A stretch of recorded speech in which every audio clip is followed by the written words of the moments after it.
कल का विषय था कि हम सबके चित्त में भक्ति तो आ जाती है,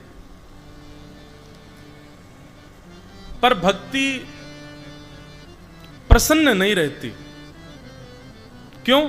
क्योंकि भक्ति के दो पुत्र हैं, ज्ञान और वैराग्य। ये दो जब तक चित्त में नहीं आएंगे तब तक भक्ति प्रसन्न नहीं रह सकती है। ज्ञान और वैराग्य कौन है? बहुत ध्यान से सुनो। ज्ञान का मतलब विवेक। बिन सत्संग विवेक ना होई, राम कृपा बिन सुलभ न सोई। बिन सत्संग विवेक ना होई, राम कृपा बिन सुलभ न सोई। बिन सत विवेक ना होई, राम कृपा बिन सुलभ न सोई। बिन सत्संग विवेक न होई। बिन सत्संग विवेक न होई। श्री राम कृपा बिन सुलभ न सोई। श्री राम कृपा बिन सुलभ न सोई। विवेक ये है मूल ज्ञान। भक्ति के पुत्र ज्ञान को चित्त में लाने का मतलब बहुत ज्यादा ग्रंथों का अवलोकन करना नहीं होता है। आपने ग्रंथ कितने पढ़ लिए, कितने पुराण याद कर लिए, कितने वेदों की ऋचाएं याद कर ली, उससे आप विद्वान हो जाओगे, पर आप ज्ञानी नहीं होगे। बहुत ध्यान से सुनिएगा। ज्ञान विवेक युक्त होता है। श्री एकनाथ जी महाराज की एक बड़ी प्रसिद्ध कथा है। एकनाथ जी महाराज रोज गंगा जी में स्नान करके, गोदावरी जी में स्नान करके जैसे ही बाहर आते थे, तो जिस मार्ग से अपने घर जाते थे उस मार्ग में एक यवन रहता था। और वो यवन क्या करता था, आते जाने वाले जितने भी वैष्णव होते थे उनको परेशान करता था। कभी उनके ऊपर कुछ छिड़क देता था, कभी कुल्ला करता था, कभी कुछ इस प्रकार की भावना उसकी। एकनाथ जी महाराज गंगा जी से स्नान करके निकलते और वो उन्हीं की तरफ ही अपने मुख से उगल देता कुछ। एकनाथ जी महाराज फिर से गंगा जी में स्नान करते, प्रसिद्ध कथा है, बार बार उगलता, बार बार वो स्नान करते। कोई कहता कि आपको क्रोध नहीं आता? तो एकनाथ जी महाराज कहते, बोले अरे मैं तो महा आलसी हूं, मैं तो महा दुर्बल प्राणी हूं, संसार के भोगों में पड़ा हुआ हूं। कम से कम इस यवन के कुल्ला की वजह से ही सही 5-6 बार, 10 बार, 12 बार कम से कम गंगा जी में स्नान तो कर लेता हूं मैं। अच्छा है, ये आदमी अच्छा है, इसकी वजह से ही सही मेरा आलस्य तो टूट जाता है कम से कम। ऐसी विवेक युक्त बुद्धि, इसको ज्ञान कहते हैं। हमारे ऊपर कोई करके दिखा दे, फिर देखना हमारी हालत क्या हो। अरे कहां तक कहें, गंगा जी से निकल करके आए, कुल्ला तो बहुत दूर की बात है, उसको तो जीवित नहीं छोड़े, हम पे कोई ऐसा कर दे तो। सामान्य सी कोई हरकत भी यदि कर दे तो हम लोगों का क्रोध किस स्थिति में चला जाता है, और फिर हम अपने आप को ज्ञानी कहते हैं। ज्ञानी का मतलब है कि आपके स्वभाव में सरलता दिखेगी। और एक दिन का प्रसंग आता है, श्री एकनाथ जी महाराज इस प्रकार से उसको बेचारे को कुछ कहते नहीं थे, बोलते थे ये तो अच्छा है, इसके कुल्ला करने से बार बार मैं गंगा जी में तो जाता हूं। एक बार वो यवन अपने किसी जरूरी काम से कहीं चला गया, तो श्री एकनाथ जी महाराज गंगा जी से स्नान करके बाहर आए और उसकी प्रतीक्षा करने लगे। बोले आया नहीं आज। और फिर खड़े रहे वहीं पे और बैठे बैठे पंडितनाथ भगवान, अरे मुझसे क्या अपराध हो गया नाथ, आपने आज मुझको स्वीकार क्यों नहीं कर रहे हो, मेरे एक स्नान से ही क्यों पूर्णता हो रही है, वो यवन क्यों नहीं आया अभी। इतने व्याकुल हो गए कि वो आए, आकर के कुल्ला करे तो मैं फिर से जाऊं, क्योंकि मेरे पास दोबारा स्नान का कोई चारा नहीं बचा अब। ऐसा ज्ञान चित्त में आना, ऐसी सरलता सहजता और स्वभाव में इस प्रकार का परिवर्तन आना, इसको कहते हैं ज्ञान। और ये ज्ञान का रूप क्या है? विवेक, सही और गलत की पहचान होना, इसको विवेक कहते हैं। और ये विवेक कब मिलता है? राम कृपा बिन सुलभ न सोई। आपके इष्ट की कृपा से, आपकी बौद्धिक कृपा से आप ज्ञान तो बहुत ले लोगे, पढ़ तो बहुत लोगे, नॉलेज तो खूब सारी अर्जित कर लोगे, लेकिन ऐसा विवेक जीवन में आना ये तभी होता है जब ठाकुर जी आपसे प्रसन्न होते हैं। सीधी बात और सरल बात कर दूं तो सहजता, दीनता, दयालुता, सरलता ये चित्त में जब आती है ना, उस समय समझ लेना कि ठाकुर जी आपको देख के मुस्कुरा रहे हैं, इसीलिए आपके चित्त में ये गुण आया है। ठाकुर जी अप्रसन्न होते हैं तो सारे गुण आ जाते हैं, लेकिन सरलता, दयालुता, सहजता ये वो गुण हैं जिससे सब आकर्षित हो जाएं, जिससे सब आपके चरणों में। फिर होता है, श्री एकनाथ जी महाराज एक बार निकल के जाते हैं तो उस दिन तो वो यमन ठान के बैठ जाता, बोले आज इसको क्रोध दिला के रहूंगा। और उसने महाराज झड़ी लगा दी, वो जब जब निकल के आवे उनके ऊपर ही कुल्ला कर दे। लेकिन एकनाथ जी महाराज के ऊपर रत्ती भर भी फर्क नहीं पड़ा।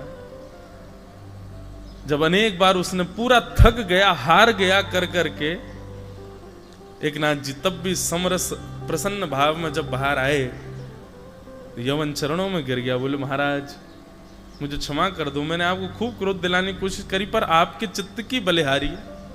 कैसा चित्त है आपका, कितना सरल, कितना दयालु। तो ज्ञान का मतलब क्या है? ज्ञान का मतलब विवेक। विवेक मतलब सही गलत की पहचान, इसको कहते हैं विवेक। और ये विवेक जीवन में केवल सत्संग से आएगा। आप बंधुओं कितना भी गुरुजनों से अध्ययन करो, करना ही चाहिए, गुरुजनों से अध्ययन करो, गुरुजनों के चरणों में बैठ करके ग्रंथों का अवलोकन करो, पर उसके अतिरिक्त भी सत्संग श्रवण किया करो। क्योंकि जब सत्संग होता है ना, तो सत्संग के जो भाव होते हैं, एक प्रकार से ये समझ लो, गुरुदेव से जब आप पढ़ते हो वो है जल स्नान। और सत्संग क्या है? बोले सत्संग है साबुन लगाना।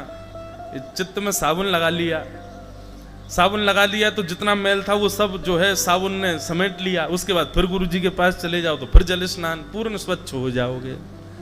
अकेले जल स्नान से भी काम नहीं चलेगा और अकेले साबुन से नहाने से भी काम नहीं चलेगा, दोनों चाहिए।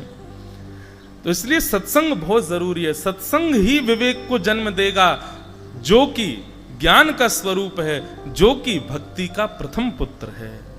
जब विवेक जीवन में आएगा तभी भक्ति प्रसन्न होगी, नहीं तो भक्ति आपकी निराश ही रहेगी। तो भक्ति के प्रथम पुत्र का नाम ज्ञान। ज्ञान का मतलब विवेक। और विवेक कैसे आता है? सत्संग से। और सत्संग कैसे मिलता है? राम कृपा से। भक्ति को कमाना सरल है, भक्ति को प्रसन्न करने वाले उसके दो पुत्रों को चित्त में लाना थोड़ा कठिन है, लेकिन यदि कर लो तो भक्ति प्रसन्न हो जाए। तो भक्ति के प्रथम पुत्र का नाम ज्ञान, भक्ति के दूसरे पुत्र का नाम है वैराग्य। वैराग्य, वैराग्य का मतलब क्या होता है? बिना राग के जो है, राग मतलब आपने मुझे माला पहनाई तो मैं आपकी चार प्रशंसा करने लग गया, और किसी ने मुझे चार गाली दे दी तो उसकी मैं निंदा करने लग गया। ये माला पहनाने के वाले के प्रति जो मेरा प्रेम हो गया, उसके सत्कार से मैं प्रसन्न हो गया, यही राग है। और किसी के दुर्व्यवहार से मैं उससे दुखी हो गया, यही द्वेष है। राग और द्वेष ये दो होते हैं हमारे चित्त में। तो जो राग रहित है उसी को वैराग्य कहते हैं। जो राग रहित है मतलब माला पहनाने वाले से भी कोई फर्क नहीं है, उसके प्रति भी सम है, और कोई 4 बात बुरी कर दे तो उसके प्रति भी सम है। एक वैराग्य का अर्थ तो यह है, मतलब किसी के आपके प्रति होने वाले प्रिय भाव से आप आसक्त ना हो, सम रहो। वैराग्य का एक रूप तो यह है। वैराग्य का दूसरा रूप क्या है? वैराग्य का दूसरा रूप है बहु व्यंजन प्राप्त हो जाएं, बहु सामग्री प्राप्त हो जाएं, बहु भोग की वस्तु मिल जाएं, पर उसके बाद भी आपका चित्त सम रहे, आपका चित्त आपके वश में रहे, उसको कहते हैं वैराग्य। सीधी बात कहें तो वैराग्य का मतलब वस्तु का त्याग नहीं। मैं कथा में कहा करता हूं, वस्तु का त्याग वैराग्य नहीं है, वस्तु के प्रति जो आसक्ति है उसका त्याग वैराग्य है। कई लोग वस्तु का त्याग तो कर देते हैं पर उसके प्रति आसक्ति का त्याग नहीं कर पाते। जैसे अब मौन रहना एक प्रकार से अपने वचनों का त्याग। अच्छा एक बात और बताऊं आपको, हमारा मौन अभी भी चल ही रहा है। अभी मैं कथा कर रहा हूं, ये इसमें मेरा मौन खुला थोड़ी, अभी भी मैं मौन ही हूं, क्योंकि शास्त्र आज्ञा है यदि कोई भगवत चर्चा करता है, यदि कोई भगवत वार्ता करता है, भगवत नाम गुणानुवाद करता है, सांसारिक चर्चा से परे भगवत शरणागति की चर्चा करता है, उतनी देर वह बोल रहा है तो वह भी मौन ही माना जाता है, उतनी देर उसका मौन ही रहता है। तो वैराग्य पर चर्चा हो रही थी, तो नियम मिला कि मौन रहना है, सूर्यास्त तक मौन रहना है। अब मौन आप वस्तु से तो हो गए, लेकिन मन में क्या हो रहा है, थोड़ा तो कुछ कह दें, थोड़ा तो कुछ निकल। अब एक महाराज जी घटना है हमारे वृंदावन की। वृंदावन में एक स्थान है सुदामा कुटीर, वहां लगभग सब संत वृंदावन के अगर आपको दर्शन करने हो सुदामा कुटी में आपको एक साथ मिल जाएंगे। तो सुदामा कुटी में एक महाराज जी ने मौन व्रत धारण किया। और क्यों धारण किया? उन्होंने महाभारत की कथा सुनी थी। तो महाभारत के अनुशासन पर्व में भीष्म पितामह कहते हैं कि यदि कोई व्यक्ति 12 वर्ष तक एक नियम का पालन करे तो वो नियम सिद्ध हो जाता है। फिर उस नियम में इतनी सिद्धि आ जाती है कि वो व्यक्ति किसी से कुछ कह देगा तो वो हो ही जाएगा, चाहे वो कोई भी नियम हो, लेकिन होना सद नियम चाहिए। 12 वर्ष बेनागा पालन यदि कोई व्यक्ति कर ले एक नियम का, उसमें बड़ी ताकत आ जाती है महाराज। तो सुदामा कुटी में वृंदावन के एक महाराज जी ने नियम ले लिया कि हम मौन रहेंगे। अब महाराज जी वृंदावन तो क्या है, आनंद की भूमि है, वहां तो सब आनंद करते हैं, ऊधम मचाते हैं। तो बाबा ने मौन का धारण किया नियम कि हम मौन रहेंगे, और उनके संग जो संत रहते थे बोले हम इनका तोड़वाएंगे, हम ऐसा कुछ करेंगे कि इनका मौन टूटे। वृंदावन तो ऐसा ही है भैया, वहां तो नियम तोड़वाए जामे, वहां नियम हो। यही नियम महाराज जी ने मेरा रख दिया होता स्पर्श का और मौन का, और कहीं में वृंदावन में होता अब तक 10 बार टूट गया होता क्योंकि वृंदावन तो ऐसा ही है भैया, वहां तो नियम सब तोड़वा देते हैं, ब्रजवासी कोई नियम ना करन दे। तो बाबा ने मौन नियम धारण किया। आसपास के साधु महात्मा सब उनको कुछ ना कुछ ऐसा करते कि इनका मौन टूटे, लेकिन वो मौन बेचारे रखते चले गए। 2, 4, 5 साल तो महाराज जी निकल गए, बढ़िया उन्होंने मौन खूब धर लिया। अब उनको अपने ऊपर ये हो गया। अच्छा एक और बात, ऐसे कोई भी नियम धारण करो बंधुओं, उसका अहम कभी मत करना कि हमने ये कर लिया। जैसे ये तो एक अलग बात है, जैसे लोग एकादशी व्रत भी करते हैं तो उसका भी उनको अहंकार आ जाता है कि हम तो एकादशी व्रत करते हैं, हमसे कोई एकादशी नहीं छूटती। कभी नहीं। मैं फिर कह रहा हूं, जिसकी प्रेरणा या जिसकी कृपा से आपने ये नियम धारण किए ना, उसका बल आपसे करवा रहा है। जिस दिन आपने अहंकार किया उसी दिन वो बल शून्य हो जाएगा और फिर आपका नियम टूटेगा, निश्चित टूटेगा। इसलिए नियम में कभी अभिमान नहीं करना। तो महाराज जी को थोड़ा लगने लगा 4 साल हो गए, हमारा तो कोई मौन तोड़वा ही नहीं पाया, अब तो ये टूटेगा ही, अब तो ये हमारा स्वभाव बन गया मौन रहना। ठीक है। अब वो बाबा बेचारे सुदामा कुटी में भंडारा होते रहते हैं, भंडारे में गए, भंडारे में जाके बैठे, प्रसाद पा रहे, तो उनको गुलाब जामुन बहुत पसंद था। आसपास के साधुओं ने गुलाब जामुन परोसने वाले महाराज जी से कह दिया, बोले सुनो सबको देना, इनको मत देना, और ये कितना भी मांगे फिर भी मत देना, बोल तो सकते नहीं है, इशारा करेंगे, तुम इनको देना नहीं। तो सबको गुलाब जामुन देते हुए जाएं, जैसे ही उन बाबा के पास जाएं तो बाबा कहें अच्छा बाबा नहीं चाहिए, ठीक है, आगे निकल गए। अब बाबा उसको देखें, बोले मैं मांग रहा हूं ये दे नहीं रहा है, और वो परोसने वाला पीछे मुड़ के भी ना देखे कि कहीं नजर से नजर मिल गई तो पता चल जाएगा कि भाई ये तो जानबूझ के कर रहा है मेरे साथ। अब पंगत इतनी लंबी कि वो गुलाब जामुन वाला एक बार निकल के जावे तो 20 मिनट बाद आता था लौट के, इतनी लंबी पंगत। अब महाराज जी को ना पूड़ी सुहा रही है, ना सब्जी सुहा रही है, ना रायता सुहा रहा है, गुलाब जामुन वाले को दिख रहे, लौट के कब आएगा ये। और घूम घाम के फिर से लौट के जैसे गुलाब जामुन प्रसाद, गुलाब जामुन प्रसाद, गुलाब जामुन प्रसाद। जैसे ही आया बाबा के पास, गुलाब जामुन अच्छा बाबा नहीं चाहिए, ठीक है, फिर आगे निकल गए। अब फिर 20 मिनट की प्रतीक्षा, फिर चले गए। बाबा ने अब के तो अपनी कस ली कमर, बोले अब क्या तू बताऊं मैं। अब की बार आया तो बाबा पहले ही आंख खोल करके बैठे थे।